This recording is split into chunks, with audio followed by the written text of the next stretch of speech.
All right, I'll call the meeting to order.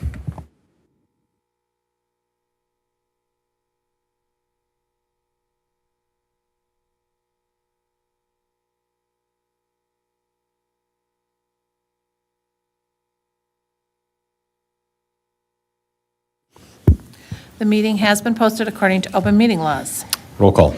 President Johnson. Here. Trustee Alexander. Here. Trustee Holm. Here. Trustee Nugent. Here. Trustee Renucci. Here. Trustee Smalley. Here. Trustee Wisniewski. Here. Thank you. All right, we will start with citizen participation per Village Resolution 2017-01. Anyone wishing to address the village board during citizen participation will be allowed 5 minutes.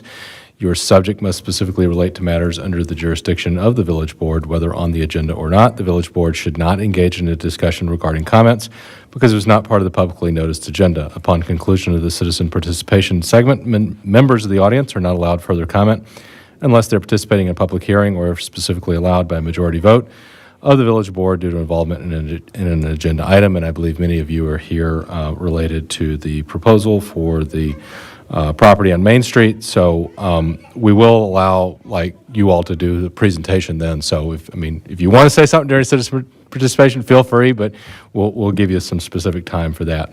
But that said, anybody have anything for citizen participation? Please come on up and push the button, say your name and address, please.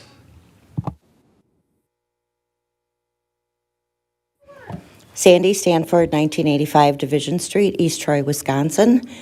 And as a resident of East Troy for the past 25 years, the housing market has shrunk immensely as of late. And I urge you to decide on behalf of a family that's going to move into that property on Main Street and not a short-term rental, because we really need houses badly. Thank you. Thank you. And just, I guess, for reference too, we did have a joint meeting last week, the Plan Commission and the Village Board, talk about housing. We know it is a big issue, so thank you. Other comments? Any other comments for citizen participation? Going once, going twice, going 3 times. All right, I will close citizen participation.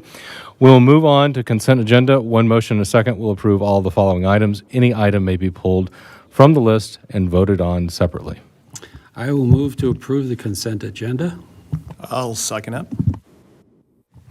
I have a comment/question for the trustees just on the 2025 budget schedule for your committees. Any concerns about being able to meet that? Okay, all right. Any other questions or comments? I have a question in regards to the stormwater retention from Lynch. And I guess, I don't know, they're talking about a retention pond on that property. Is that what I'm seeing? Jason, can you? Yeah, you're just being asked to approve the management and maintenance plan for that. That's very typical for a development with stormwater retention. I understand it, but is it a new pond for this property? It's a new pond for that overall development. Okay, I have to apologize, but I thought there was somewhere, because of the airport, we weren't allowed to have a retention pond within a certain distance of the airport. So it has to be a pond that seeps away within 24 hours. It's a dry pond. I want to see that definition sometime, a dry pond. All right, any other questions or comments on the motion? All right, all those in favor? Aye. Opposed? Motion carries. All right, on to miscellaneous business. Item 1, East Troy Chamber of Commerce Tourism Report. Vanessa.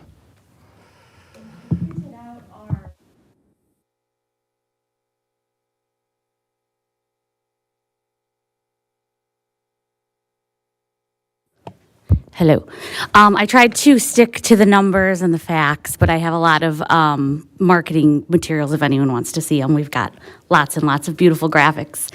Over the last 10 years, we've worked together to transform East Troy into one of the coolest and most magical places in southeastern Wisconsin. Last week, I attended the Wisconsin Governor's Conference on Tourism. And I got to take the stage in front of 800 leaders in the state tourism industry as East Troy Lights was nominated for a state tourism award for innovation. So it was incredible, and it was quite, my first conference was actually 10 years ago, and East Troy nobody knew who we were. And every table I sat at, everybody's like, yeah, East Troy's so cool. Hey, we know East Troy. Even though it's very stuffy, I won't name them, but it was a marketing firm, and they were like, yeah, we know who you are. So it felt pretty good to be recognized for being this small of a town on that big of a stage. The metric that everybody's using in the tourism industry is getting past those pre-pandemic numbers for room tax. And fortunately, we've made major strides, and 2023 is the first time that we have passed those pre-pandemic levels of 2019. So that's amazing. A lot of cities are still struggling to get to that point. And you'll kind of see in the report, there's been a rise in fourth quarter visitors across East Troy, and that's demonstrating the effectiveness of East Troy Lights, which fueled promotions and media reach for our campaigns and marketing programs.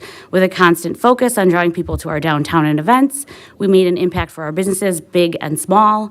You can see there's a chart in there somewhere, a couple of them showing just the big boost on a couple of businesses that we just got a sampling of their pre-light show numbers and their post-light show numbers. Now we look to a new, dedicated, and sustainable funding and marketing opportunities that will allow us to keep performing at the highest level for our size. As the market changes, so must we.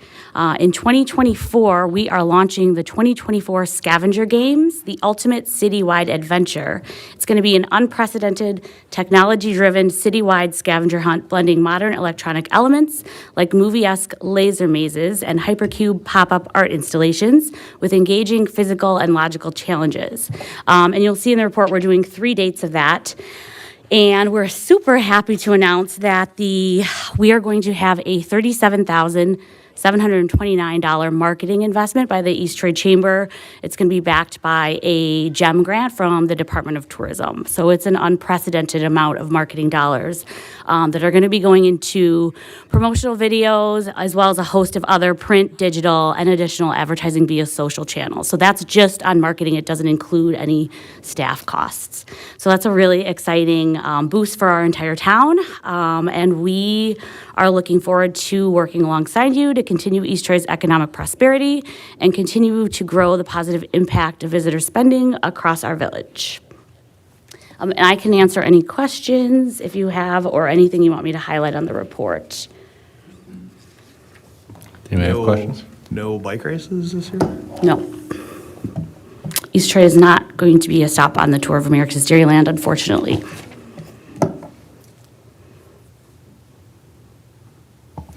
You are, I think we talked about it, you're planning on doing some more billboards in Milwaukee? Yes.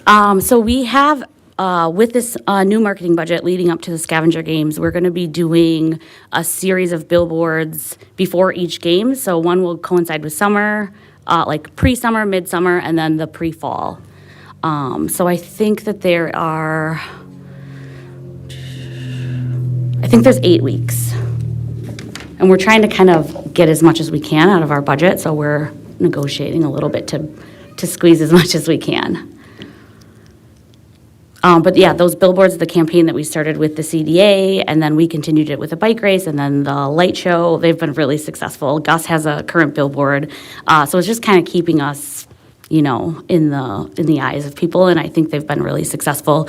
But we are doing a combination, social media is going to be a huge element of this, and we're also going to be doing a lot of videos, and those videos will be highlighting a lot of our attractions. So we're going to be doing the railroad and the downtown, just kind of things that will live on, but also videos that show East Troy in a different light that we haven't done before.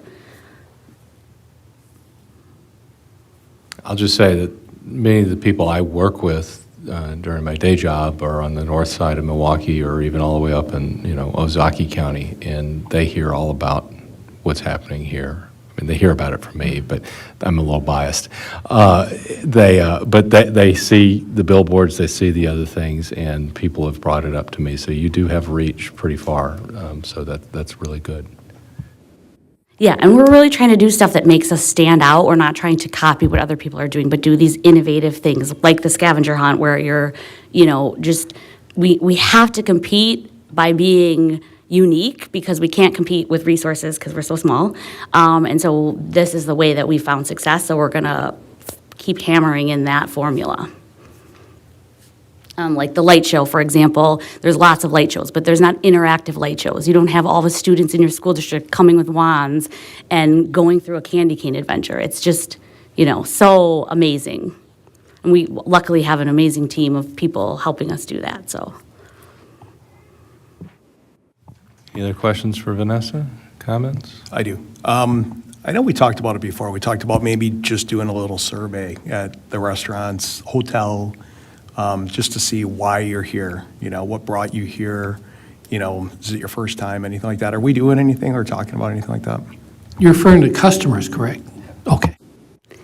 Yeah, so we do have that built into, I built that into the scavenger games, just seeing like why people are at the event, but we could certainly incorporate it into some of the businesses. The surveying is, it's challenging on those, with that amount of people, but we might be able to do something into the tech with the way we're building out the scavenger games. The light show might be a good opportunity for that as well. Because it's crazy, we get a lot of anecdotal stories from the shops, and people are like coming from Waukesha for the day to shop here, and normally it's like us going there to do that. So getting that in a more formal,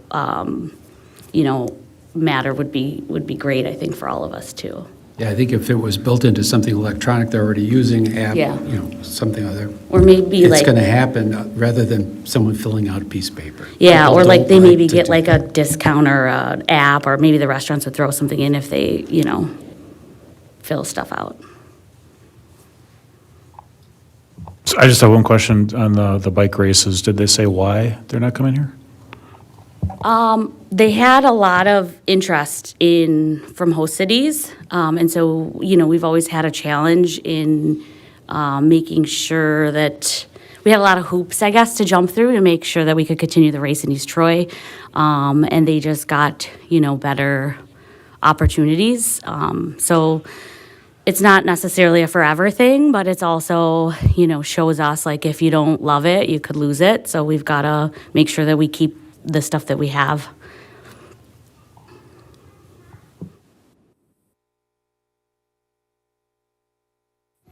Okay. Well, thank you, Vanessa, and we'll talk about Lori's room tax report here when we get down to reports. Thank you. Thank you. Looking forward to a good 2024. All right. Item 2, consider proposals submitted for 2954 Main Street property. So I'll kind of let Eileen walk us through her memo here, and then what I'd like to do is, sorry, I have to scroll past the actual proposal. So we kind of have a breakdown, so we'll just kind of take it left to right, Benedict, Dunn Jones, Stanford, and Zess Heisenkamp. And anybody here who, you got like 3-5 minutes. I mean, we have your full proposal, but anything you want to highlight, we'll kind of go through that. So do you want to walk us through what you got here first, Eileen? Sure. So in my memo, I did mention, I'm pleased to report you received 4 proposals relevant to the recent housing meeting that President Johnson alluded to. 3 of the 4 proposals are from young couples who wish to start families or who have families and are wishing to move here and raise their family. So that was positive to see and very relevant to a topic we spoke about last week. I did not seek information from anybody submitting a proposal. I want to make it very clear. I was trying to be completely fair to everybody. There were 2 clarifications I saw, and that was it, and that's summarized in my memo. Does anybody have questions on that? Okay. So the applicants are, I believe all of them are present tonight. I had encouraged them to come in case there were questions, or you gave them the opportunity to briefly present their project. So if the board is ready to make a decision tonight, you could make a decision and direct staff to work with the attorney on an agreement At a minimum, in that agreement, we are going to ask that the code violations be addressed within a certain amount of time, and that if they aren't, the village would have the ability to place special assessments on the property and have the work done. We also would ask for some sort of periodic updates on the progress of the project. We want to make sure that they're meeting the timeline. We had originally said in the proposal document, we wanted to see it complete within 1 year. I provide the summary simply to assist in your review, but ask that you review the documents. All right, any questions for Eileen? So we do have two board members in the sense of independence and fairness are going to be abstaining from voting and asking questions. Is all right? Any others who haven't talked to me already? Okay. All right, so just make sure that we have a quorum before we go through all this. All right, so I'd ask anybody here from the Benedict proposal if you've got a few minutes. Yeah, come on up. Just maybe state your name and kind of, yeah, but you have to push the button and just, try to keep it to about 3 to 5 minutes and just kind of hit the highlights and, what you want to do with the property. Thank you. Sure. My name is Michael Benedict. I grew up here in the town of East Troy. My mom lived out on Lake Beulah. I always went to school here. I graduated school in 2016 and then lived with my mother still after school trying to figure out what I was going to do. In 2019, I got the opportunity to buy a house, so I bought one out in Whitewater. And I've been taking the past 5 years to fix it up, bring it up to code. It was built in 1890, so it's been a fun learning experience for me. Growing up, I did work in JR Construction, just doing odd jobs for him, mostly roofing, redoing roofs for him. And I just, I would always walk past this house, going to work every day, walk down Main Street past all these, and I've always loved the second-story deck that it has because it's like a perfect spot to see the square, see the parades, just sit out there in the summer. I recently found out about 2 weeks ago that my wife is 7 weeks pregnant, so it would be a great opportunity for me to, move back home. She grew up in the town of Vernon, so 10 minutes away, just near Big Bend. So we both want to be a lot closer to family, especially with a kid on the way. My plans are to keep the historical integrity of that building the way it is, and then just completely bring it up to the 21st century, bring it up to code, make it the way it should be and how it was 94 years ago when it was built. Thank you, Michael. Questions for Michael Benedict from the board about his proposal?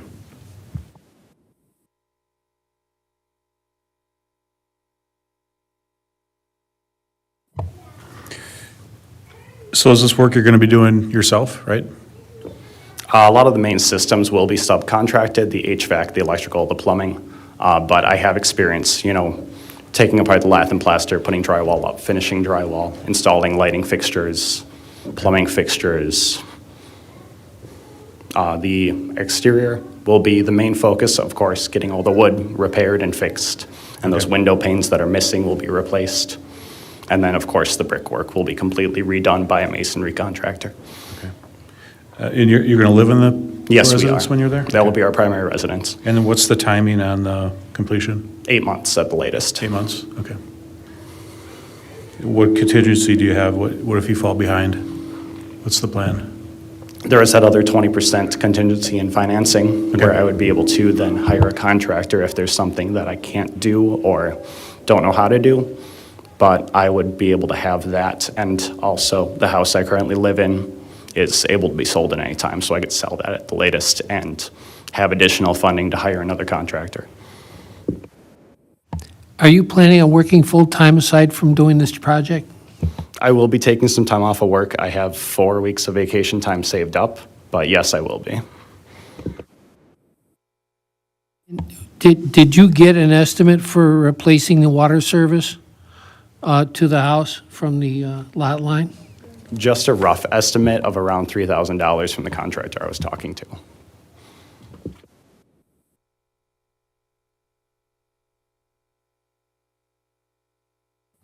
Other questions for Michael Benedict?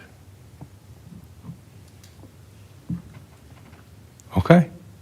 Thank you so much.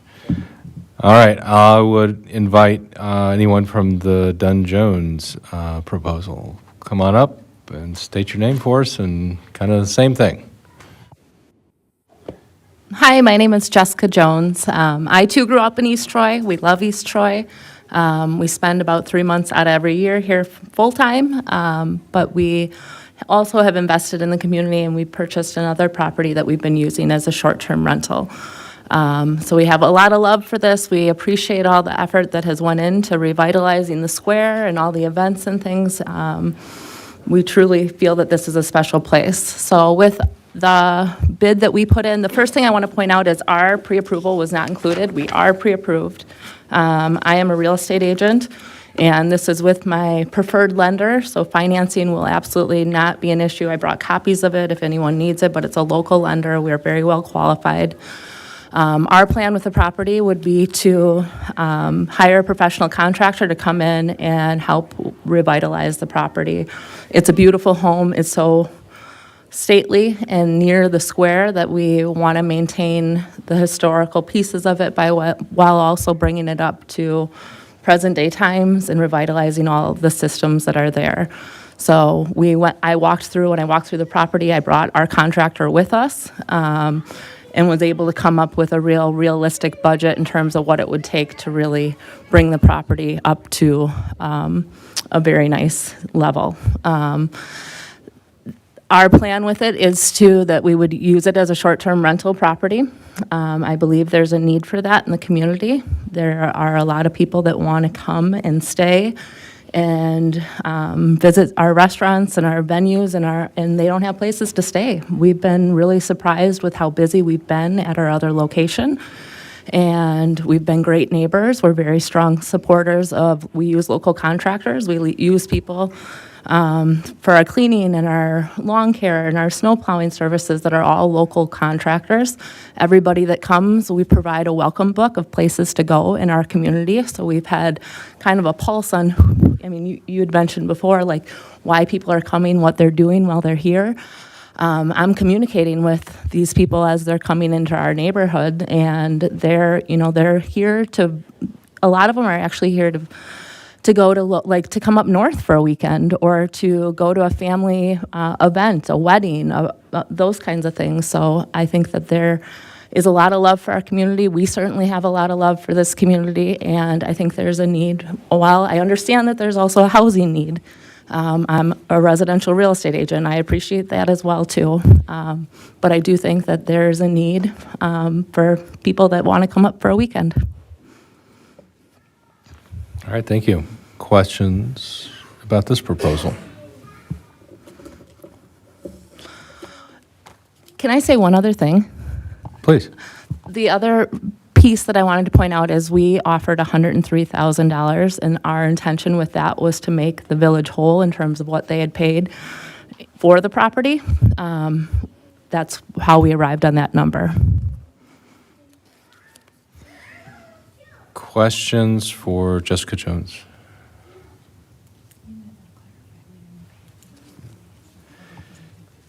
So I do want to, I guess, clarify one thing. For our purchase price, we actually didn't pay for the property. So You didn't? No.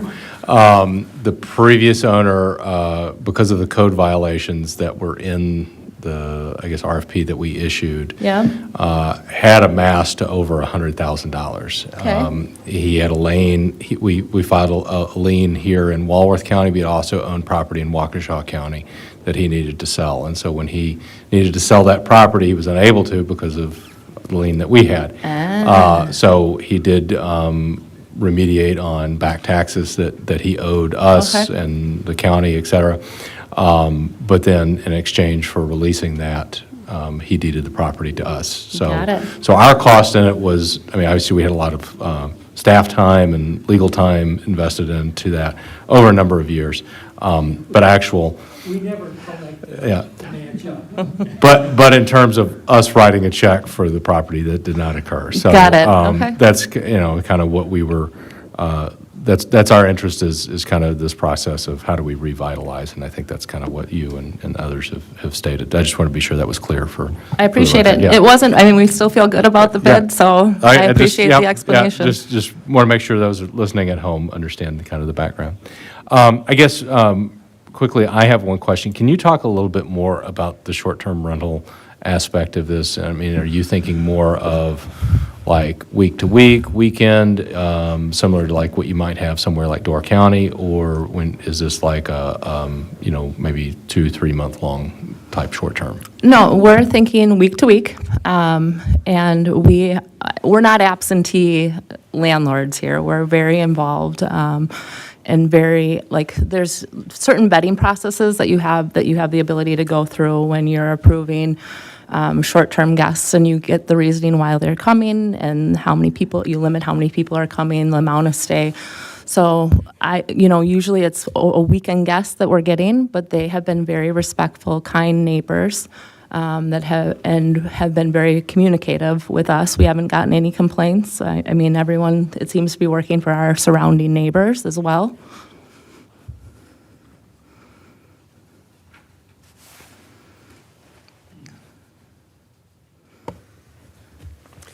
I see you have a projected market value listed here.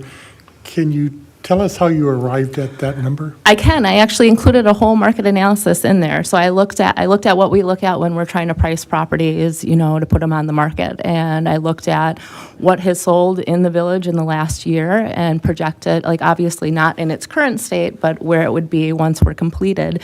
And feel that 350 number is, a safe number. Could it go a little bit higher? Absolutely, with what we've seen, but I think that was a very fair number given what the comparable properties have sold for. Thank you. Yep.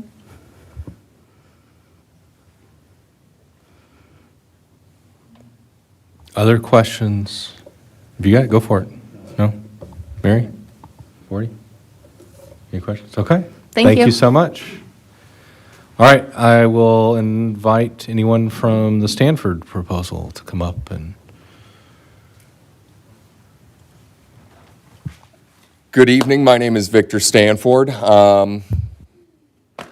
Raised in East Troy. I am the owner of Very Good Home Improvement as well. So my wife and children, my son Leslie's there. My daughter Daisy couldn't make it. She's 2 years old. It's a little bit difficult to sit through a long meeting like this. But we also have a third on the way, all who we hope to raise in East Troy like my wife and I were able to. Looking at the property within 3 blocks, we've got both grandparents to my children. We've got an aunt and uncle in the backyard. A block across the street, another aunt is there.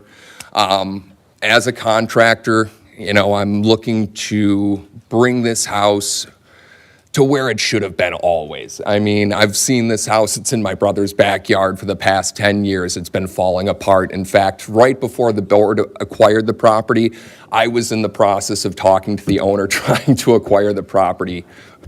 Unfortunately, you guys beat me to the punch, but we get a second chance here. My budget here, I don't have tons of resources to throw you guys $100,000 for the property. That said, if you look at my proposal, I'm looking to invest more than anybody else in the property. We're looking at adding square footage to the property to accommodate a family of 4, and really just try to get back to the community that raised us and bring our children in to have the experience that we had in a small town. We've been living in the city of Milwaukee for 5 years. That's where we started our business. That's where we started our family. But it's time for us to get back home and, give our kids the small town upbringing that we had. Any questions that you guys have about the proposal?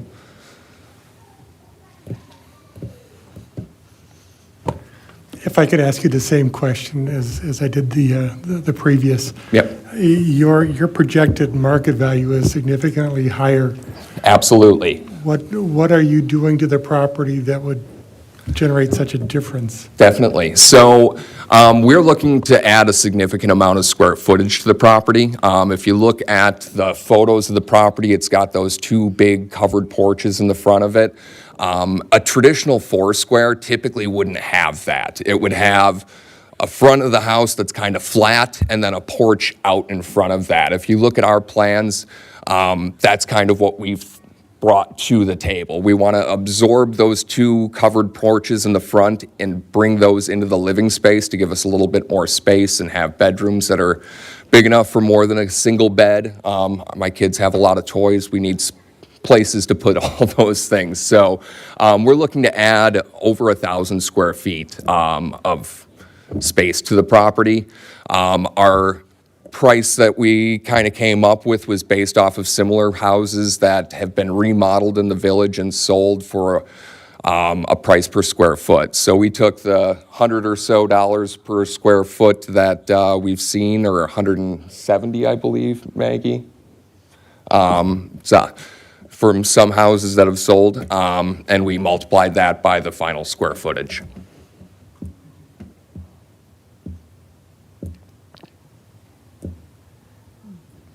Go ahead. Yeah, where are you adding 1,000 square feet? Is it the port?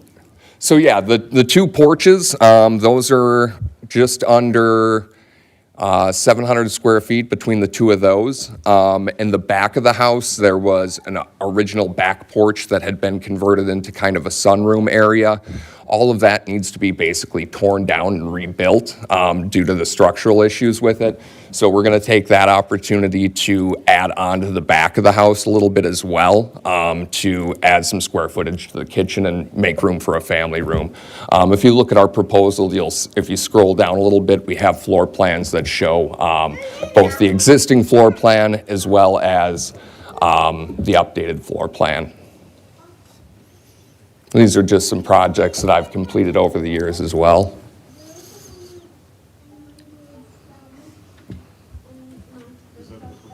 Yep. So one issue that we have with these plans, it is looking like the side porch that we had initially planned on. We may not have the setbacks for that, so that may be abandoned. But other than that, that is kind of the rough idea that we have. We didn't have time to have engineering look through everything and like that yet, but that's pretty close to what we're looking to do. What are you thinking about the garage that was raised? Yeah, so I've had a chance to inspect the foundation there. It looks like that's ready to go for a garage. We're kind of planning on focusing our attention on the home first and then addressing the garage later. Just with budgeting and building, even with me doing a lot of the work myself with my crew, things add up pretty quick. So we're hoping to address the garage at a later time. And in fact, I don't think any of the other proposals had plans for a garage either. I guess my question was, had anybody looked at this? I know there was mention in there about the setbacks for the garage, if it's going to meet code. And one of the issues I was going to bring up is that that was platted back in the 20s, so it was legal non-conforming. But in essence, because it was legal non-conforming and we had them tear it down because it was in bad shape or whatever you want to call it, that I don't know if that should prevent somebody from rebuilding a garage that was there. It doesn't, as long as they're not enlarging it or worsening it's getting closer to the lot line than it was. The point I was going to make, and to be very honest, I don't know the exact dimensions of that garage, but I do know that garages today are a little bit deeper than the ones that were built back a while ago. So that is an issue, could be an issue. Yeah, but I think just to Victor's point, We're willing to work with you guys on whatever it comes to. And I think that's secondary, but I was just curious, given some of the other enhancements you were looking to make. I guess my other question for you is, just looking at the investment. So I appreciate your answer to Jim's question about the market valuation. It's just I think there's a lot to do with this property, and all the Absolutely. proposals reflect that. But as you said, you're really looking to significantly invest in that. Absolutely. And when I look at, from a spend standpoint or a budget standpoint of one of your competitors, they are, I won't say exactly the same, but they're more in the ballpark in terms of dollars for you as yours, and yet they're not proposing as much. So can you kind of talk to me a little bit about how you're, I guess, making that math work? Absolutely. And if you look at my proposal compared to the others, I've got line items. If you go through it, I've got a budget for HVAC, I've got a budget for masonry, I've got a budget for drywall. I am a contractor. A lot of the stuff will be done by my crew and myself, so I'm going to pick up some savings there. Beyond that, just being in the industry, I know different ways that we can save money and things like that. So I understand that. I think the next closest is maybe $50,000 lower in budget than us. I think that accounts for a good portion of it. And beyond that, like I said, we're going to be doing a lot of the work myself with my crew and that. Thank you. That's helpful. Other questions for Victor? Sorry about my daughter in the hallway. It's okay. Well, I almost invited her for citizen participation. She seemed to. She would have chatted for a while. That's awesome. Get them involved early. Other questions on this proposal from the board? All right. Thank you so much. Thank you. All right. Last one, Zess Heisenkamp. Come on up, state your name, and kind of the same thing. Walk us through your proposal. My name's Dan Zess. I'm actually speaking on behalf of my sister, who's not in town right now. She lives in St. Louis with Tom Hinsenkamp, who's her partner. So, as you can kind of see from my sister's proposal, which myself and my dad kind of put together for Erin, she's not construction savvy, shall we say. That's a little bit more in mine and my father's realm. So we kind of steered her through this one. As far as what our vision is, it's kind of in tow for what my sister wants. She's looking to kind of recreate the charm of what's there and restore it to what it was. I don't think we're looking to increase any of the square footage of the property that's there right now. I think from the improvement side, she is looking to complete the attic. And there are conversations about how to treat what probably was, as Mr. Stanford kind of pointed out, on the back side of the kitchen, an enclosure. They enclosed that kitchen at some point, which used to be an exterior entrance, and probably get that a little bit back closer to what it may or may not have looked like when it was originally built.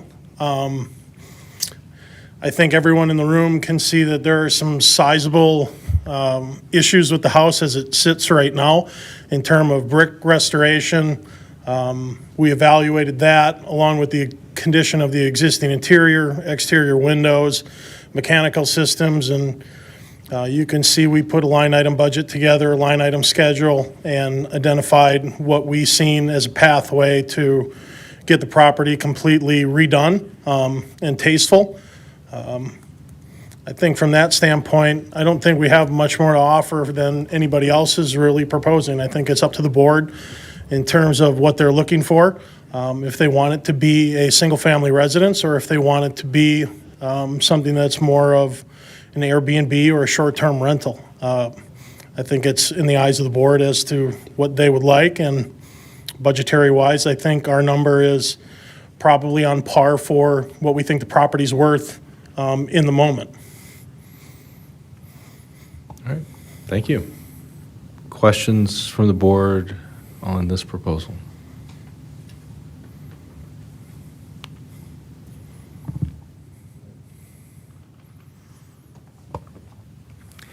And the projected market value, how was that determined? I think it's basically determined by kind of looking at sales prices along the strip off the square. I don't think you've really had anything that's sold for much more than over $500,000 over the course of the last 3 to 5 years. This isn't what we and my dad would look at as one of the premier properties on the main drag of the square. It's a smaller footprint. It is a brick house. It does need a lot of work. Its square footage right now probably wouldn't get you to a point where you're going to be able to command the highest dollar on the square. The lot isn't anything that is of major redeeming quality at this point. So from that standpoint, I don't think that it's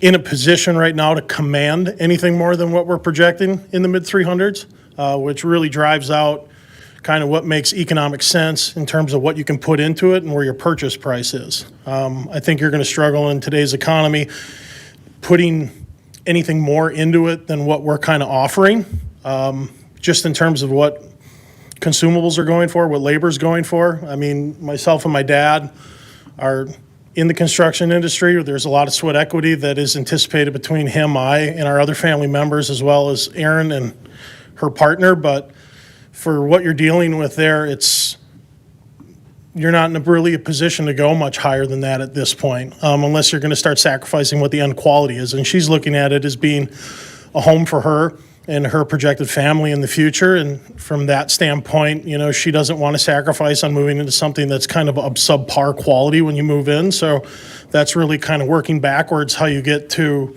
where her head was at with regard to an offered purchase price. I'm sorry, I was talking about the projected market value, once the building is complete. Yep, and that was exactly when I think where she's at roughly what, 350? 380. Yeah, and I think that that's in line with exactly my comments. I don't think anything on the main drag right now at 1,750 square feet, you're going to get more than that. So in terms of what she's looking at putting into it, there's just not much more that I think the main drag on East Troy is really going to be able to command a price anything more than that in the moment. Thank you. Other questions for this proposal? Joe, any questions? 40, you got any questions? No? Okay. Can you talk a little bit about kind of you touched on it a bit, but just kind of the I guess the staffing or the labor to make this happen?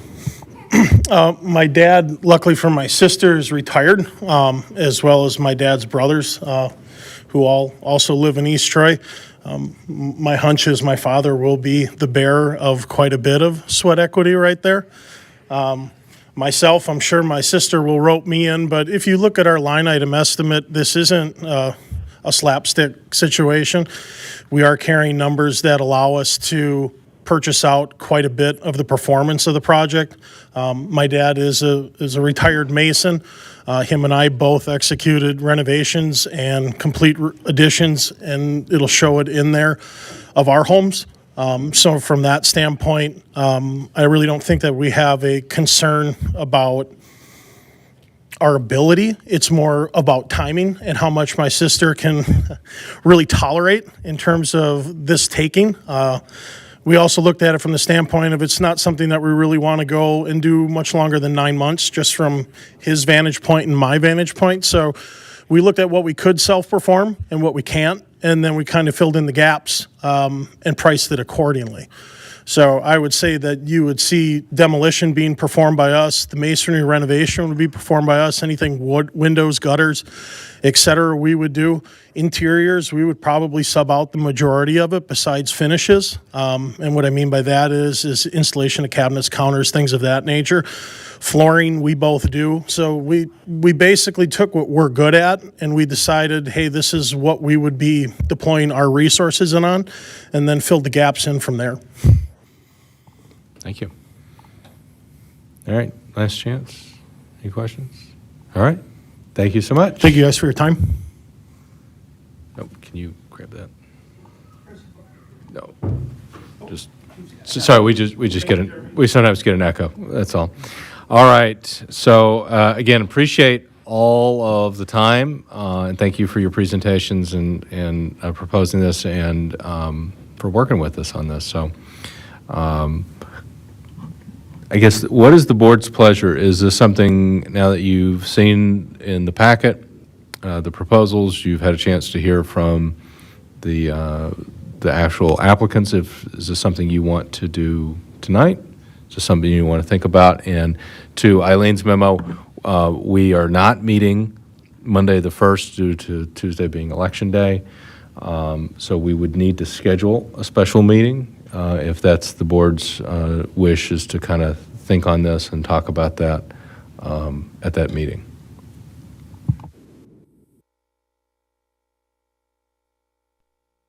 I see some head nodding, but I need... I think it would behoove this board to do some discussion amongst itself in regards to this project. I mean, there are good proposals, and I think they merit discussion between the board members. I agree. Do you want to do that discussion tonight, or do you want to contemplate and try to make a decision, or do you want to have that discussion at a later date, is the question. I would think we could at least start the discussions tonight, see where we end up. Maybe we end up postponing to a future date. Maybe there's an overall consensus that we can come to fairly quickly. I agree. Let's have some discussion tonight. So we'll try to not drag this out for everybody's sake, including our own. All right. Thoughts, comments? What do you think? Well, I wish we had 3 more properties to renovate, because all 4 great proposals, so appreciate your time on that.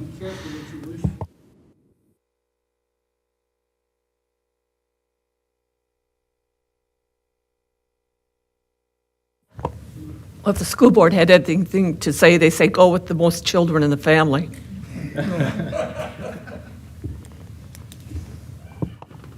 Jim? Honestly, I'm struggling with this. I agree. Having single family would be awesome. On the other hand, short-term rental, I think there's a need for that, and bringing folks into the community that are on a regular basis using these services on the square, I think would be great. And then at the end of the day, I look at the purchase price offers. One is close to twice the amount of the rest. If I'm making this decision for myself, selling a piece of property, I would ask myself, well, why wouldn't I just accept the highest offer? So that's my dilemma. I mean, I think similar, this process is similar to what the board did with what is now Chinook, that property, and I suspect we will follow a similar process here as well. And my view has always been the village is the investor of last resort on a property. In this case, the market was not able to resolve the issue, and so we're stepping in, and now that we can do the best for the village. Now, obviously, making sure we're financially responsible for it, I think, is important, but that equation does not always result in what's financially the highest number for the village in the transaction. It's what's best for the village and the constituents, but that's my opinion. I think when I look at this, I look at usage, and I look also at kind of what the vision is for the property, and then the financial ability to execute on that. And I think one of our key things here, and I appreciate it, everyone provided timelines, is that we're looking for something that is going to be achievable within a year. We were always worried that we would, new owner would take it over, and it would be, we'd still be talking about this 2, 3, 4 years from now, and that's not what we want. So, but it looks like we have all 3 are able to, commit to that. So, I mean, I'm equally challenged here. I agree with you, Joe. I wish we had tons of these for everybody to come and work on. So, I think these are all very thought out. So, I also think we have to consider what's going to be best for the neighborhood, too. Because there was so much angst from the other property members as they watched it fall more and more in decay. And I'm trying to think broader. What's going to be best in that neighborhood? I know if I was a neighbor, I'd be wondering what we were going to do too. You have comments, Forty? I tend to agree with Mary. I've looked at a bunch of things here, and of course, some people are not going to be happy with what I have to say, but I have 40 years of experience in remodeling and building. And not to fault anybody, but one of the proposals here is underbid, as far as I'm concerned, as far as the repairs that would have to be done. It's just not a realistic number, in my opinion.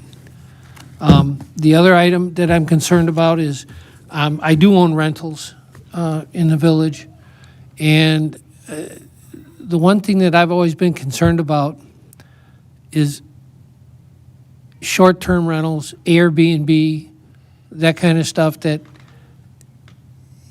granted, they do work out for some people, but I have to think about the impact on the neighbors. And granted, you try to what's the word I'm looking for? You try to weed through and get the best possible people in there to rent, and generally speaking, that probably happens. But then again, there could be a problem, and I'm thinking, police department's going to be getting calls. Unfortunately, it happens sometimes. And I thought we were looking for an investment, a long-term investment of a family or somebody that would want to live in this place long-term. And that would be one of my other concerns.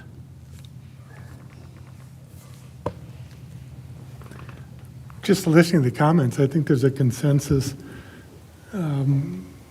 whether we go with a single-family or a short-term rental. Would it make sense to see if we could narrow the decision down to 3? It doesn't sound like there's a lot of support for the short-term rental. So I appreciate the bid, and it's an interesting idea.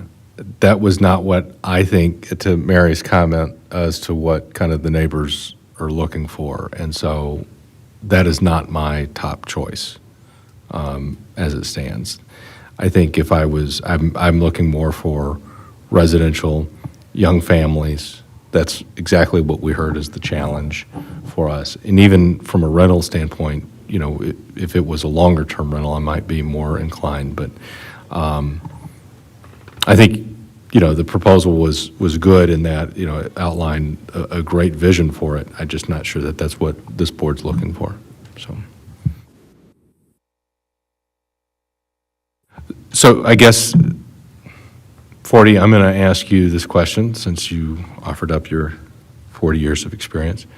Can you talk a little bit about your thoughts on the dollar amounts in terms of the financial commitment to and kind of what was being proposed, and be interested to hear your opinions?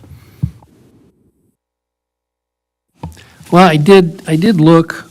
I tried reading a lot of them. Unfortunately, I couldn't find the other copy of the last proposal, so I couldn't see those numbers. But from what I'm understanding, they're pretty close to the. There's 2 bids that are pretty close in their cost estimates. That's right. The one thing, and again, it's nothing personal, but I read through some of the line. By the way, it was a very good idea. The line item estimates that were given for this, as far as to get an idea from somebody what they were thinking as far as what their projected costs would be, because that does help to figure out where you're going to end up with at the end of the project. But I mean, sometimes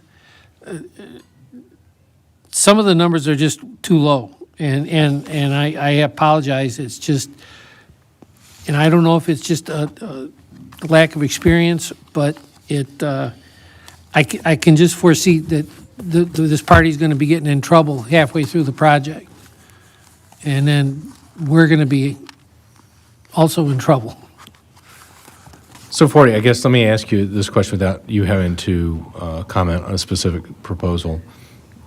Based on, I think you've been through the property. Or no? Never You been did? in it. Okay, sorry. Based on what you see as the pictures and kind of what you've seen in the proposals, I mean, what's your ballpark for a necessary budget? I mean, I have my ideas, but I also, my challenge is having recently renovated my home. I am not my own general contractor. I had to outsource everything, and Yeah. it's quite costly. That's kind of why I was trying to get at to some of the labor aspects of this that I think everybody, did a good job of addressing. But when I look at it, we have two proposals, as I mentioned earlier, that are fairly close together in terms of overall dollars, relatively close. And then we have one that's lower. And, my concern is, is anybody over their skis? I mean, if you want to look at line items, yeah, some of them, excuse me, some items that are projected look like they're right on the money, and some are, I don't know if they're intentionally or they're a little shy or short funded, and some might be overfunded. But then again, and I'm going to use an example for windows. Well, I don't know what type of window that they're looking at to put in, but if you're going to just get a budget for windows, that's going to give you something to look at. But and here, I'll give you an example. This is a perfect example. 8 years ago, I had to replace, Jason, when was it when I had to replace that water service at the Austin Street building? Yeah, roughly 8-9 years ago. Okay, and I had, of course, I found a leak. I called Jason. I said, hey, I'm hearing water run. And Jason comes over and says, yep, you got a leak there in the service. Well, it turns out it was on my side of the property line. So I had to fix it. And it ended up costing almost $4,000. Had to have somebody come in and dig, and it was 90 feet I had to run that service. Now, I don't know how far this service has to go from the street to the house. But I'm looking at some of these numbers, and I don't know if the projections, they're estimates, and I understand that. But if you get enough estimates that are just a little bit low, then you end up adding them up, you get into trouble. And that's what I'm concerned about.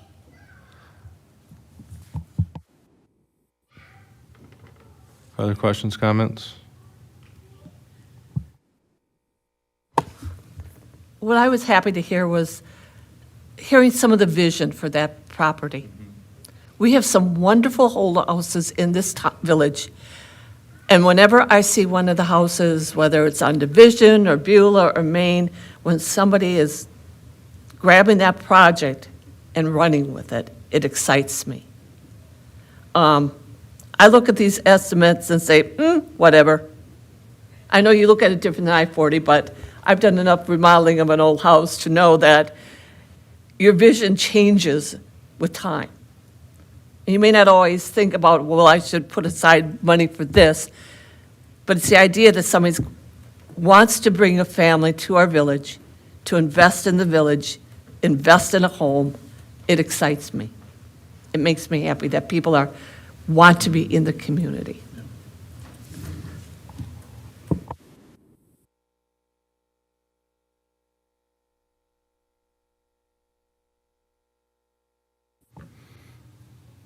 Go ahead. You gonna say something? Yeah, it's a tough decision because there are some really good So listings here. do we want to mull it over on our own? And I'll remind, I guess I'll also say this for the benefit of the audience, we're not going to be talking about this. That's not, no walking quorum here or anything. So keep your own counsel if that's what or do we want to make a decision this evening? I don't want to put it off too long. There are babies coming. There are children that... Multiple, Okay? I heard. And congratulations I heard that, to loud all. and clear. Okay, I don't want, can we plan on, within a week,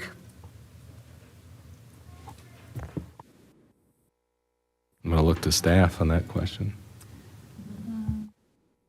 My other thought was, do we need to give some of these people an opportunity to make one last pitch at us? I mean, it could be a document as far as I'm concerned. Not necessarily tonight, but to gather some thoughts for us to review. Why? Yeah. So if you wanted to do a special meeting, there is not a meeting scheduled next week, the 25th. I don't know if that's too soon, but we'd actually be able to have a physical meeting in that circumstance because we don't have the election the next day. I will need to be virtual for that meeting if we do it. That is during spring break. 2 weeks will be a virtual meeting because we'll have this room set up for the election. Hey, we did during COVID. We can do it again if it's a virtual. But I kind of would like, I mean, I'm not sure I'm ready I could make a decision, but I think people want to think about it, and maybe we'll have one last pitch for us. Things that we have brought up, like 40 has brought up, some additional data might be helpful for all of us. Okay. Other thoughts?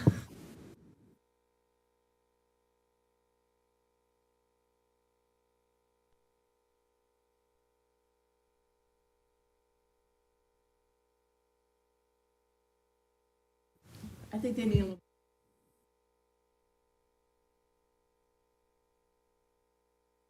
I again want to thank. I think you all have 4 fantastic pitches here, and I think our struggle here is indicative of how good of a job everybody has done. So thank you.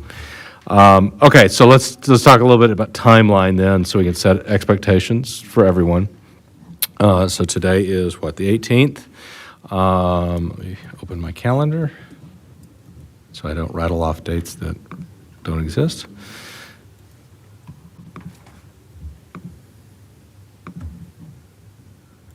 All right, so we have, today's the 18th.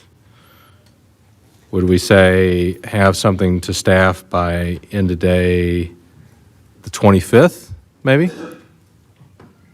Next Monday, it gives everybody a full week. If you want to provide an extended pitch, get it to staff, they'll get it to us on the 26th, those documents. And then we would have a virtual meeting April 1st. Is that fair? Does that work for those in the audience as well? Okay. This would be the only topic, and it'll be virtual. The first one will work for me. Oh, I'm sorry, the first won't work for you? Okay. Do we want to do sometime then the week of spring break? Which spring? 25th, yeah, next week. When you're retired, you don't have to. Sorry. Every day. Every day spring break. I just also remind you, the 29th is Good Friday, so I don't know, that's probably a challenging day for many. I will be out of town, so we'd have to do it virtually. 27th? 27th? Are you available Wednesday the 27th? Joe? No? In the evening? After 6. 6 o'clock? 6:30? 6:30? 6:30. Okay. Can we do that, staff? 6:30 on Wednesday, 27th. Going once, going twice.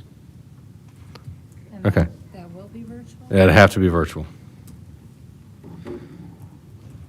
Okay. So I'd ask that any bidder provide any additional comments or thoughts based on the discussion you heard from the board or your presentation or others by the end of day 25th. Staff will get it to us on the 26th, and we will make a decision on the 27th. And then we'll go through all the fun legal stuff. Okay? Other thoughts? Okay. Again, thanks, everyone. If you're welcome to stick around for the rest of our meeting if you're so interested. I think the kids are really dying to hear more. Thank you all.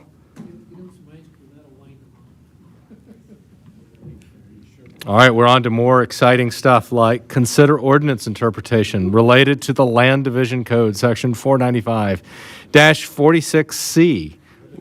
Good night, thank you. Everyone should have this memorized, I'm sure. So this is related to the property that will have the National Coffee Retailer and the survey there. And I guess we have Tim Schweike's interpretation, and then we kind of have Chris Gurie's review of this. So we have Chris's memo here. Questions or thoughts on this?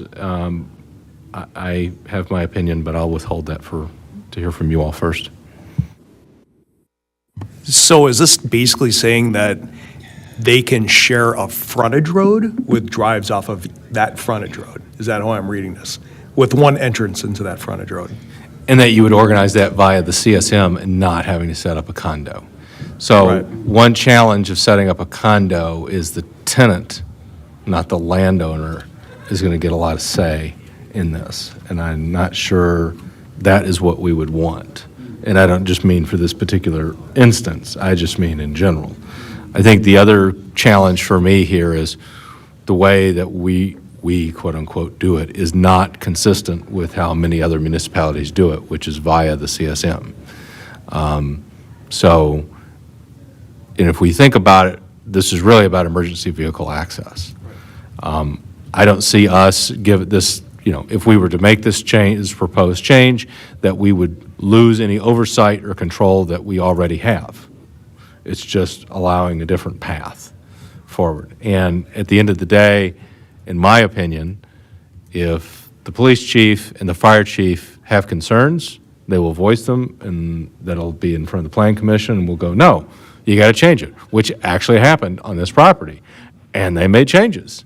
And we said we're not going to approve it until we have the chiefs in agreement. So I don't see what, personally, I don't see what this change, or by doing it via condo, I don't see how that helps us. Yeah, I agree. I think we want oversight at the end of the day because, for what you said, we have to make sure that we're within what staff is going to allow. So I'm in agreement. I'd just like to ask one question, or if we're all in agreement, there's going to be one entrance and then a road that would service all the properties. Okay. And let's also say that wasn't the case. I'm not sure I want the alternative anyway, assuming the county in this particular situation would agree to it. The traffic there would be a nightmare. So I think that their proposed setup actually logically makes more sense, especially since there's the state is unlikely, based on my conversation with them, about providing an access off of 20 there. So, but again, setting aside the specifics of this property, when we make these changes, it's, village-wide. It's not just for this property. But I still don't see I guess a concern or a con here for making this change. What is, I guess my question would be, what is the most common sense? I think to make the change in order to set up the CSM. That's my opinion. I think we should go the CSM route too. I mean, all Tim is really saying in his memo is that this doesn't fit what we have, but that doesn't mean that we can't change what we have to make it right.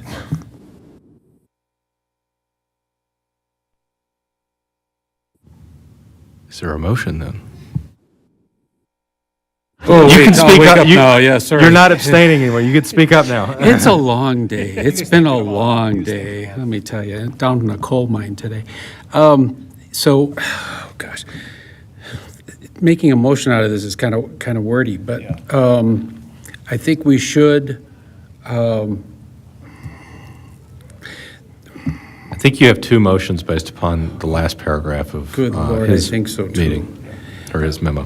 one of them is that the board should, that the village staff should begin working on a revision to ordinance 495, 46C, so that going forward, the rules applicable to a situation like this one are clear in advance, and our direction is that we allow cross-access easements on a CSM. Is that right? Did he say that right? And also that standalone would be entered and recorded against all properties. Okay, and standalone easements would be entered into and recorded against all properties. Making those clear. Yeah. I'll second it. Okay, we have a motion and a second. Other questions or comments on that? All those in favor? Aye. Opposed? All right, motion carries. And I think for this particular one, do we want to make a motion that just directs staff to do that for this particular CSM? Yeah, because I want to move this forward while staff work on the ordinance, which we're not meeting for another month, and so I don't want to delay. I guess I want to be clear that the board has taken action to authorize that that's how this property owner can proceed. Sure, I'd make a motion that the village staff should move forward, given the direction we just made in our motion. For the particular property in question? For this particular property in question, yes. I'll second it. All right, we have a motion and a second. All those in favor? Aye. Opposed? Motion carries. All right.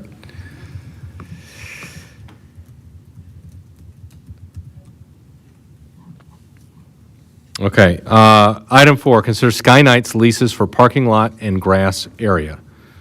There is a memo here from Lori. We have 4 options. Once again, we are faced with a choice of one of 4 possible options. But this time, Lori, which one would you prefer? It would be a question I have. Those 4 options are not the, oh, here you go. That's Here's what your you're phone. looking for. Thank you. Yes, yes. Those 4 options are not your only options. You may choose to do whatever you feel is best, but I did want to give you some direction. The village board in the past has requested that we review these agreements every 2 years, and this is that year. So we thought it would be a good time to look at, we currently have 2, do we want to combine them or not? We wanted to review the area that was depicted in the agreements. Obviously, the original agreements were very old.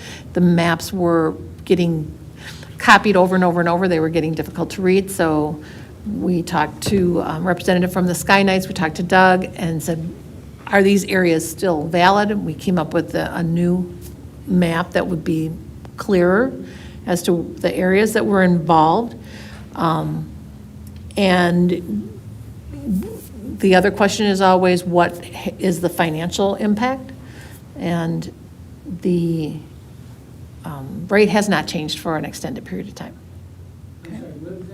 The rate has not changed for an extended period of time.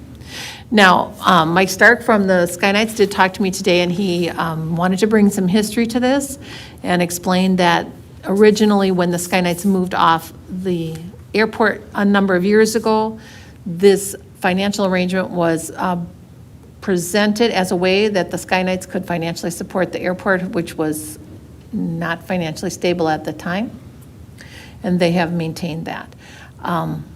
So that's how that came to be. If the agreements are to be rewritten, he had some concerns that whatever language is used takes into account the FAA language from the Grant assurances. Yeah, the grant assurances. Why can I never remember that term? The grant assurances to make sure that everything is kosher and above board, so that doesn't have any blowback on us. The only thing I would add is, for those of you that don't know Mike, he's sitting here in the audience tonight. So Mike, I was going to ask you, do you have anything you want to, you have to come up to the mic, but anything you want to add? No, I just thought I'd be here.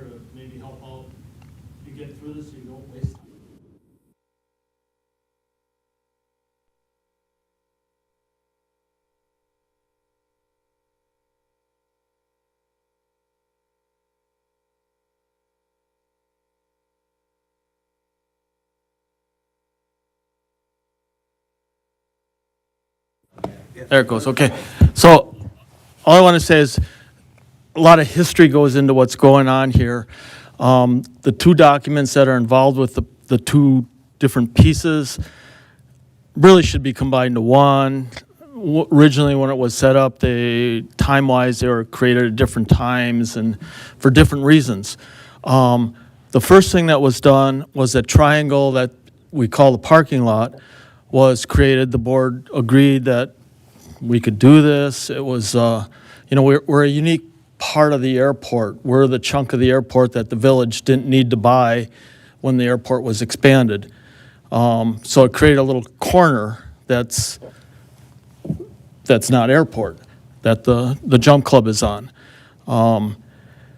That corner, when I bought it, I annexed it to the village because it was town of East Troy at the time, which at that time politically was just the right thing to do for everybody.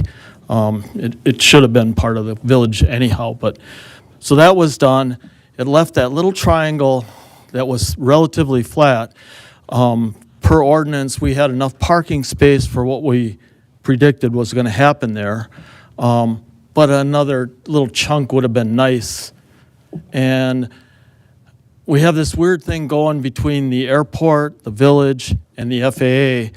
And the grant assurances, you can't do something unique to any one entity on the airport that can't be done to everybody.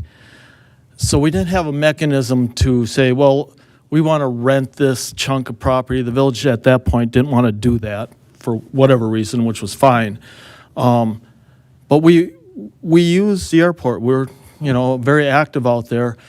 We wanted a way to plug money into the airport without affecting everybody else. And the way we did that was say, well, we're going to create this parking lot. We'll give you, at that time, I think it was $250 a month, I believe, something like that. And that money, there was no rhyme or reason to the money. It was just a way for that $3,000 a year to show up on the books for the airport, cash money. Nobody else on the airport needed to be affected by that. So if Joe Blow, who has a hangar down the road, decides he needs to park a car on the airport someplace, technically the airport should be charging them to, it was a can of worms that you're opening up, creating these issuances. This seemed to take care of the problem, and it's worked over the years. The only problem is the verbiage. It becomes a lease. Now it falls into the paperwork of the airport and their restrictions on leases and all the other stuff that's gone on over the last 20 years for hangars and places on the airport. But one of the problems with the lease agreement is that there's insurance requirements that technically the airport covers the liability of somebody standing on that property. But if you create that property as a lease chunk, the lease asks that insurance company of some sort provides insurance for the liability side of it, outside of what the village or the airport has in the background, and the FAA. But over the years, it's become a problem. You can't get the insurance, for one thing, just because of the verbiage, the situation, and how you buy it. It's just not available. The amount isn't available at all, but so that's one of the problems. And that's why it was created, though. It wasn't created to say that this is actually a chunk of property that the village has that we could rent out. It was, we can put a fence up and we have access off the road into this little triangle, and we can put about 15, 20 cars in there that are just daily parking. Doesn't affect anybody. It's just there when they need it. And the club thought, well, here's the way to input money into the airport that wouldn't be affected by all the other background legal stuff that's involved. That's the parking lot, and that's why it is, and that's why the fee, I think it's up to $300 a month now, I think. I'm not part of that anymore, but that's the purpose of it. That's why it was created. If you don't want it, we don't park there anymore, it's gone. We can deal with it, but it works good for both of us. The other agreement that we had was the, what do we call it, maintenance agreement? Something like that. And the reason we did this, again, 20 years ago, when the airport was, the runway was put in and stuff like that, we bought that property, the club moved over there, and we used the airport to land parachutes on. By the FAA, it's aeronautic activity, and that plugs into access is not denied by anybody in particular other than the FAA if they can come up with safety issues or whatever, which isn't really a problem with us. But anything the airport does to make that a unique situation becomes a problem in the grant agreement because, okay, so our jumpers land there, and people walk around there, whatever.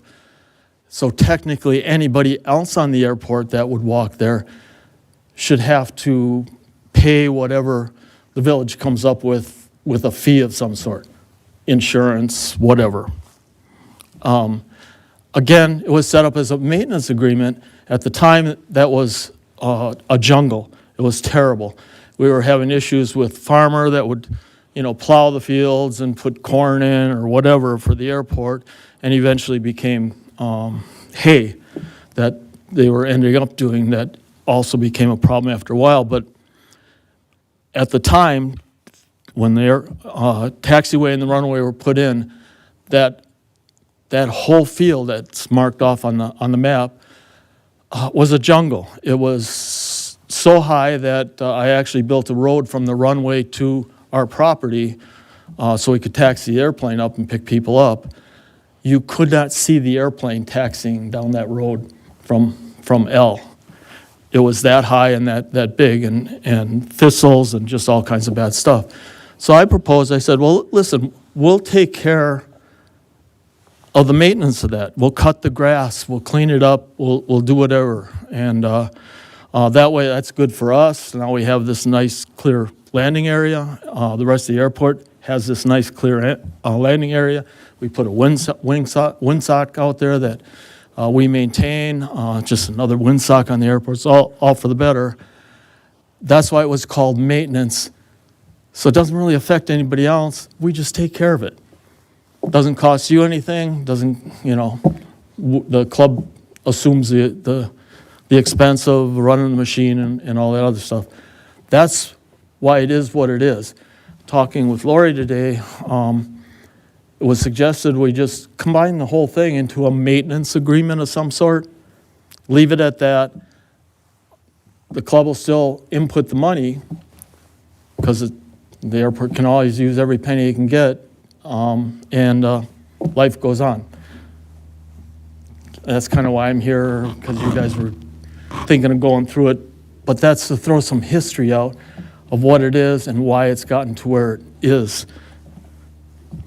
It seems to be working good for both parties.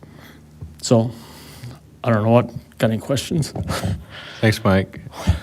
I mean, my view on this is we should we should look to make this simple, make sure we're clear on the FAA. It's not about much else. Go ahead, Jason. My suggestion would be at this point, given the information that Mike just gave us, I think we should take a good look at this agreement and run it by legal counsel, because you'll remember 20 years ago, we had different attorneys, right? So I feel like, we definitely don't want to jeopardize any of those grant assurances. We need to make sure we're doing what we need to do for insurance reasons. But I think at this point, we need to have Pruitt look at this, and that would be my suggestion. And combine it into one. Yeah, I think we could certainly do that, and and then we can bring it back to you and then take a look at it then. So I see a lot of up and down head nodding. Yeah, I agree. Maybe we should do that. For sure, yeah. Okay, I don't think you need a motion for that, so, okay. I thought he was going to make the motion the way he was going. Yeah, hey, I'll take it. I think that's legal. Yeah. You're doing a fine job. There you go, what he said. All right, thanks, Mike. Thanks for coming out. Thanks, Mike. Yeah, thanks, Mike. Good to see you. Yeah. Okay, item 5, consider approving Booth Lake Memorial Park Board Resolution 2024-2 regarding request for payment for installation of generator at house/concession stand. You see a resolution here from John Kendall. Questions for Joe on this? I did get an email from John Kendall on this. They made some changes that I'm sure Joe can speak to. There's no memo with this, just because they are waiting for, if the village board decides to accept this resolution, then they would ask that we provide the funds requested. We have a meeting on Wednesday, so we'll talk about it then. But, yeah, I wasn't at the last meeting, so apologize. I don't have an update. I believe these funds were included in the operational budget line item for Booth Lake. Yeah, this is a swap and funding mechanism for it, so. I'll make a motion to accept Booth Lake's 2024-2 resolution. Second. All right, motion and second. Any questions or discussion? All those in favor? Aye. Opposed? Motion carries. All right, item 6, consider authorizing additional funds for booster station pump rehabilitation. You see the background and memo here from Jason. Looks like it's a budgeted item, but we're a little over on the estimate, but that's okay. So I'll move to approve the additional $1,140.82 for this project from the water utility reserves. The rest of this is already budgeted, so. I will second that. Any questions or discussion? All those in favor? Aye. Opposed? Motion carries. Next item, item 7, consider recommendation for 2023 fund balance designations. It's always a very detailed memo from our village administrator telling us the excellent news that we have surplus to assign to capital. I'll make a motion to approve the fund balance assignments as presented. Eileen, is there anything you wanted to say? You were going for that mic. No, I was going to explain the action necessary. So I would say that I would also ask then for a second motion if you're in agreement to doing the $200,000 operational transfer to capital from general. All right, so we, original motion to accept as presented. Any other questions or discussion on that? All those in favor? Aye. Opposed? Motion carries, and I'll make the motion to authorize the $200,000 to capital. Second? Any questions or discussion? All those in favor? Aye. Opposed? Motion carries. Item 8, consider recommendations from the Park and Rec Board for park name and fund priorities, and this relates to what I believe is being recommended to change the name to the Honey Creek Nature Area. Yes, indeed you do. Yes. So I guess we'll need a new sign, too. That's okay.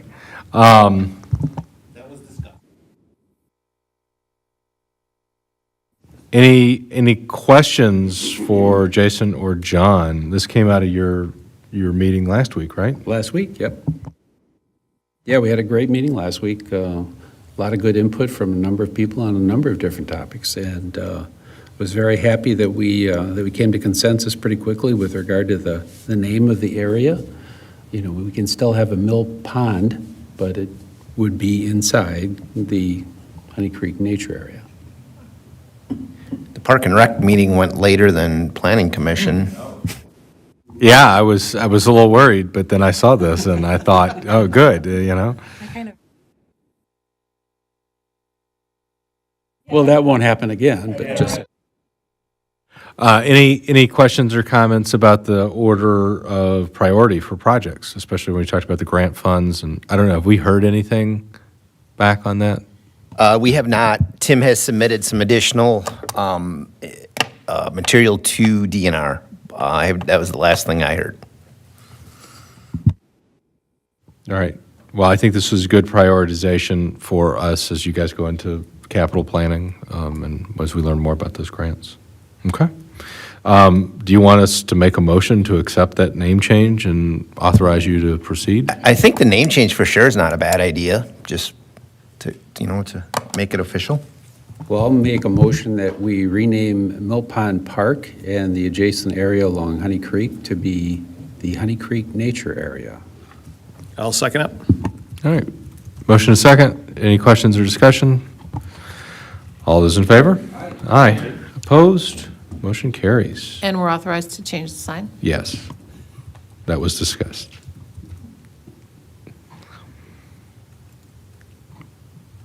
All right. On to ordinances and resolutions. Resolution 2024-05, preliminary special assessment resolution for School Street. I guess I have two questions. One is, when do we expect Tim's report? Next meeting, the 18th, the April 18th meeting, we'll be bringing the assessment report. And do we need an adoption then in that meeting, or, because I suspect we're going to have a large turnout for discussion on So that? that's when we'll also have the public hearing. Just a correction, that's April 15th. Oh, I'm sorry. Today's the 18th, That's okay, I isn't didn't want it? people to be confused. I have a couple questions. So it looks like there's two properties on Main Street included in this. I'm wondering why. I had that same question, I looked at your GIS system. It's due to sanitary laterals running back, so there's no sanitary sewer on Main Street. So the sanitary laterals run from those parcels back to School Street. That's why. Gotcha. So they would just be charged for a lateral. They wouldn't be charged for. And it's actually the two questions in property have newer laterals, or I should say plastic laterals. So what they'll really only be charged for is the connection to the main is still clay. So that has to be replaced. So that's why. So they won't get any curb or gutter or sidewalk assessment? Correct. Do we have anything on the Zust property? It's on both streets. I did reach out to Attorney Pruitt, asking that question. The address really does not factor into this parcel, into this property. The way the ordinance reads, at its face, that the property in question will be assessed for curb. So this is, first of all, it's not a corner property. And so in the previous project in 2021, when we did Church Street, there's some properties that front Division Street, but back up to Church Street, and we did assess for curb on Church Street per ordinance, the way the ordinance is currently written. So the way the ordinance is currently written, that property in question will be assessed for curb and gutter. And I know we received a notarized letter from their attorney, or were we still waiting on the notary? Our attorney had reviewed it. I don't know if we got an answer. It was sent to our attorney. Yeah, I did, and I'll follow up on that. I just, from an assessment standpoint, I would just want to make sure between now and that April 15th meeting that you guys have discussed with Marty about, are we going to put in a second connection? That was his whole point. That was the whole point of that letter, so. Yeah, again, the process is what needs to be followed there. Per Tim Schwecke, the lot would need to be split in order for us to do that. Okay. Other questions on this ordinance? Thanks for clarity on these. Yeah, I need a motion. I'll make a motion to approve Resolution 2024-05. Second. All right, a motion and a second. Any other questions or discussion? All those in favor? Aye. Opposed? Motion carries. Item 2 under ordinances and resolutions, ordinance 2024-05, amend the village's zoning regulations, Chapter 510, with regard to incidental outdoor display in the light industrial district and general industrial district, MDC East Troy LLC. Josh Manti, application 2024-03. Motion to approve. Okay, we have a motion and a second. Any questions or discussion? All those in favor? Aye. Opposed? Motion carries. Item 3, ordinance 2024-06, amend the village's zoning regulations, Chapter 510, with regard to screening of outdoor storage areas in the mixed business/light industrial design overlay district, MDC East Troy LLC. Josh Manti, application 2024-04.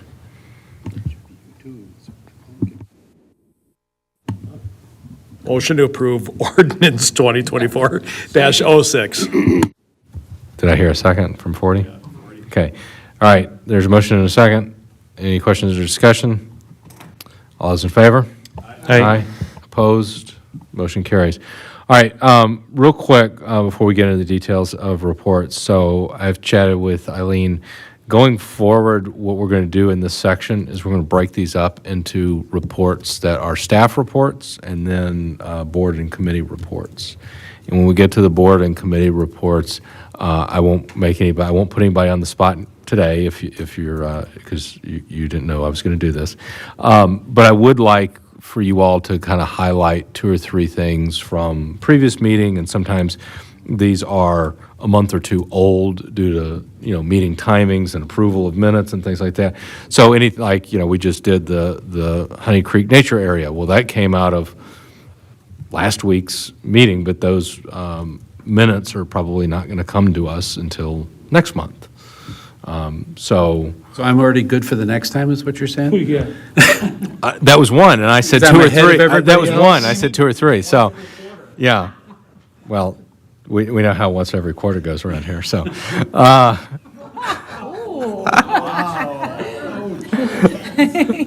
so Well, at we least get we 3 go at home on once, time. don't we? So I just asked that you all kind of highlight just a couple of things, just that way we're not just going, okay, no questions, that sort of thing. So, all right, 2023 room tax report. There is a correction in front of you. The highlighted number there is different. I guess I should scroll down. That number in the packet says, I was missing the preceding one. Yeah. That was big one. I'm so sorry. decimal point, it was off slightly. So that's okay. That's a positive change. So, yeah, so for those at home, it's 139,173, not 39,000. So, any questions on this? I know we had Vanessa's report earlier. Vanessa, I neglected to ask you. I know we have an agreement. I think your board was discussing that. Do we need to discuss follow-up?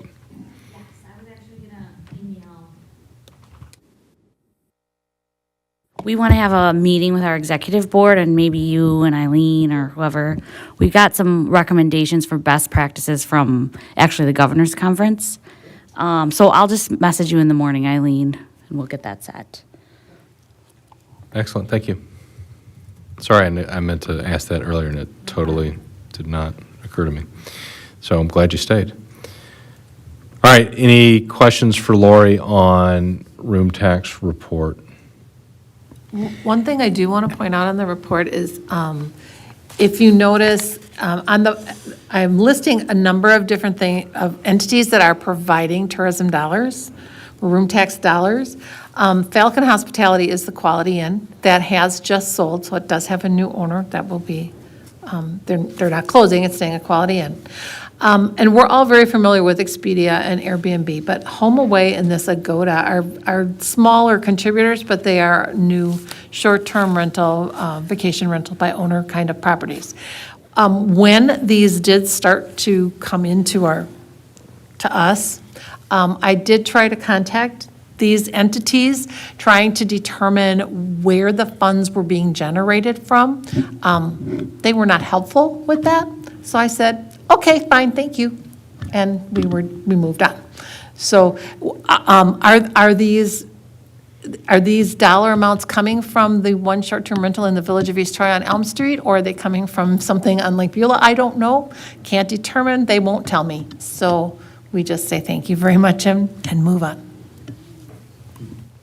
All right.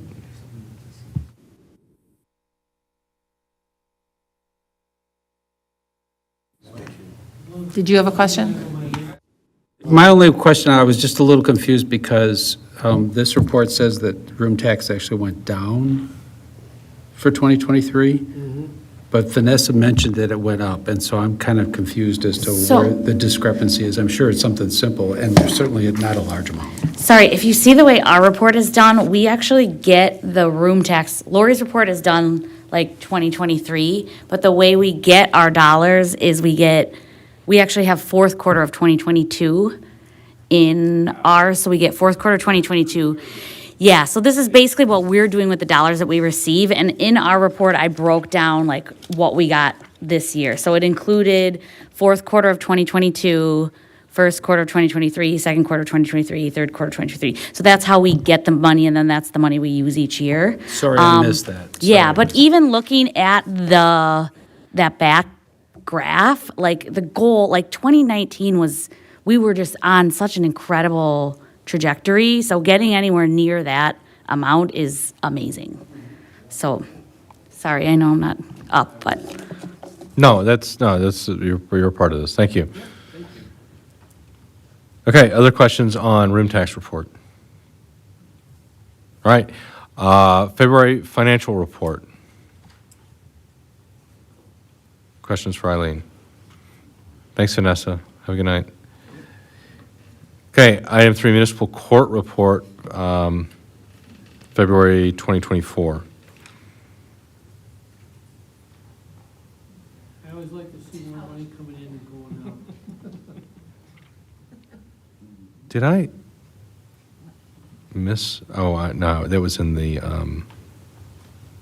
consent agenda. Sorry, I was like, I thought we had something related to court, but it was in the skip tracing. Okay. All right, 2023 chlorides report. Very detailed and fascinating.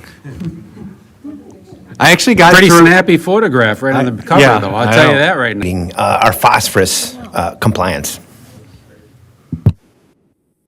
But I really like how data-driven this is, and I like the idea of trying to figure out by geographically to pinpoint where this is. So, and it's also a good reminder, I have an old water softener. I need to take advantage of my $100 credit.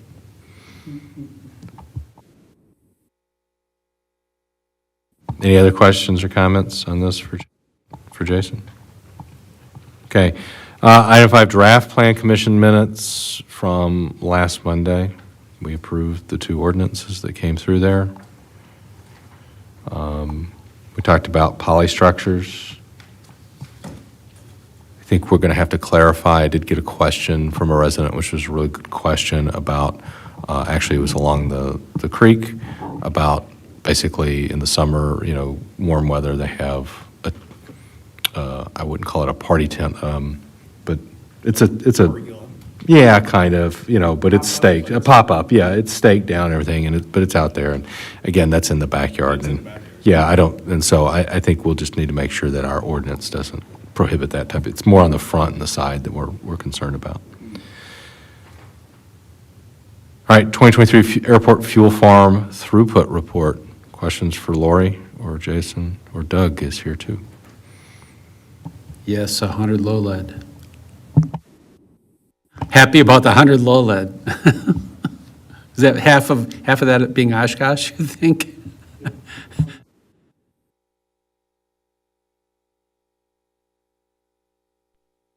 The nicer weather, I think there's obviously more activity, but it is really cool to see that graph and to see what happened, later in 23.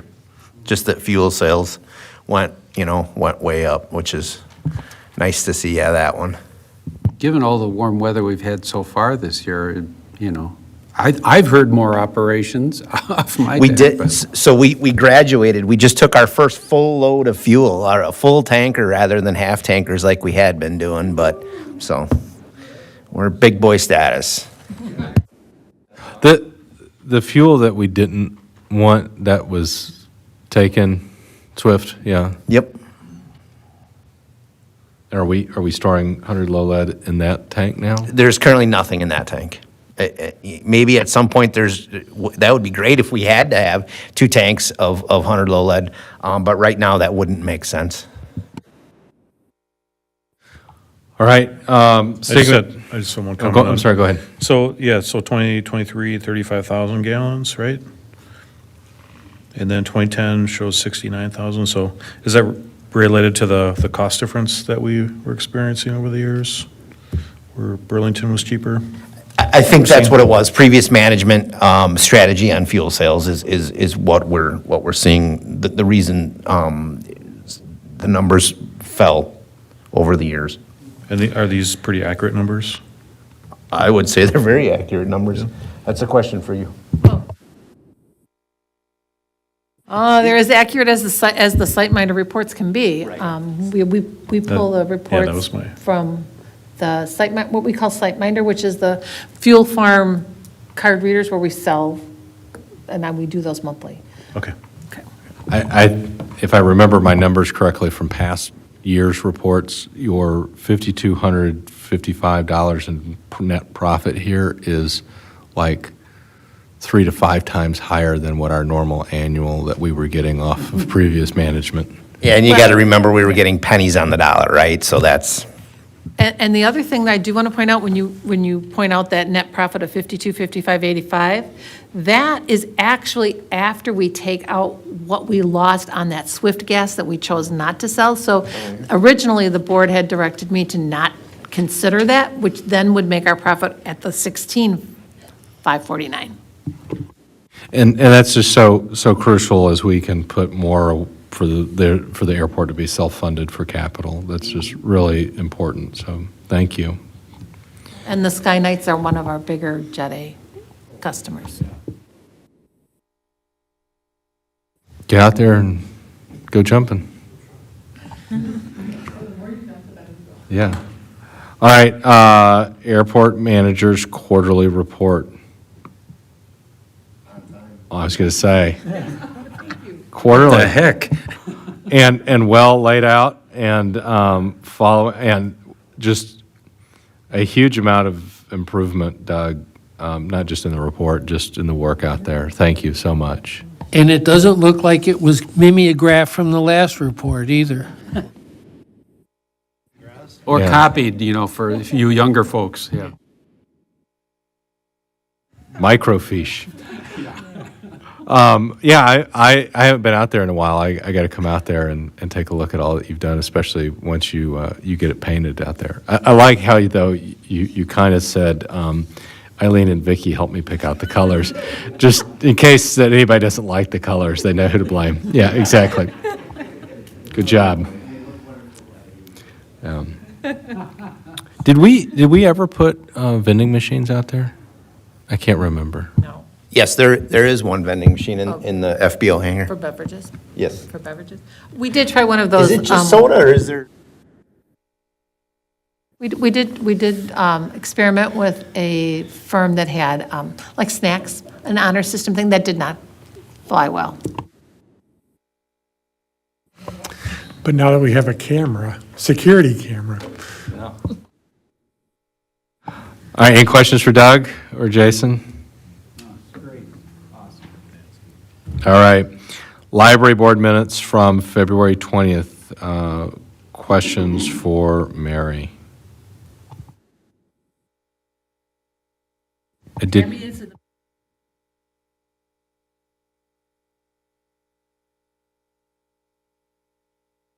On the website, is the, I wasn't sure, to be honest, don't regularly go to the library's website. Is the website that is live, is that the new site now? Okay, so the new site is live. Okay, excellent.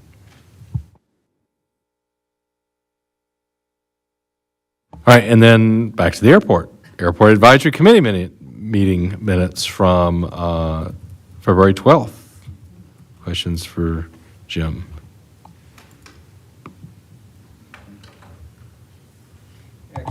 Yeah, Jim, the idea of a food truck, is that separate from any type of event then? It would just be something that was, the idea was to just have something available?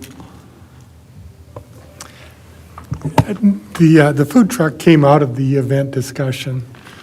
The reality is, and it's not a new situation, there's just not a lot of appetite for volunteers at the airport to have some sort of special event. The labor, the cost, et cetera. So the food truck idea was something that we thought perhaps could be kind of a shortcut to get activity going on there. There are food trucks at the Waukesha Airport. And there was an agreement that Colleen had provided to see if that would suffice. It wouldn't, as we've since learned. So at least for the time being, until there's a desire to move forward with some sort of an event, that probably will not be on future agendas. Thank you. Or until they build a diner out there. Or a new vending machine. On ordinance review, I'm glad to see that that's kind of, we've gotten to that now. We got through the leases. How long, I guess, do we think that's going to take? Kim was out of town at the last meeting, but it doesn't sound like it's going to take very long. He thought they were getting close to coming back with their recommendations. All right, any other questions on airport advisory? All right. I do have one question. Lori, is this the longest, biggest packet you've ever given us? 467 pages? It is the longest we've had in a very long time.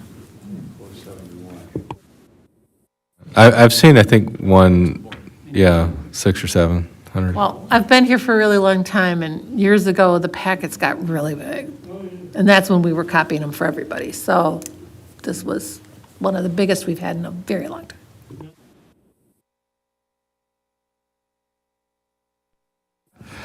Okay, I'll make a motion to adjourn to closed session pursuant to Wisconsin statutes 1985 1E, deliberating or negotiating the purchasing of public properties, the investing of public funds, or conducting other specified public business whenever competitive or bargaining reasons require closed session. Police union side letter. I'll second that. All right, roll call vote, please. President Johnson? Yes. Trustee Alexander? Yes. Trustee Holm? Trustee Nugent? Trustee Renucci? Trustee Smalley? Trustee